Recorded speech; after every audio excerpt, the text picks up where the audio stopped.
Vegetables ഒക്കെ പച്ച taste ഒക്കെ ഒന്ന് മാറി വന്നിരിക്കുകയാണ്. ഇനി നമുക്ക് അവലും കൂടി ഇട്ട് കൊടുക്കാം.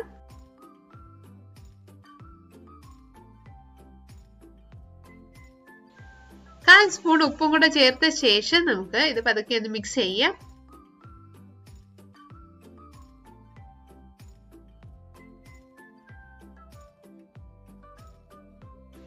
ഇനി നമുക്ക് അല്പം മല്ലിയില കട്ട് ചെയ്തത് ചേർക്കാം. മല്ലിയിലേക്ക് പകരം നമുക്ക് കറിവേപ്പില ആയാലും ചേർക്കാം.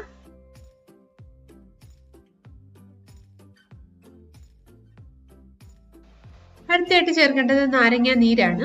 ഒരു നാരങ്ങയുടെ ഹാഫ് പോർഷൻ നമുക്ക് ചേർക്കാം.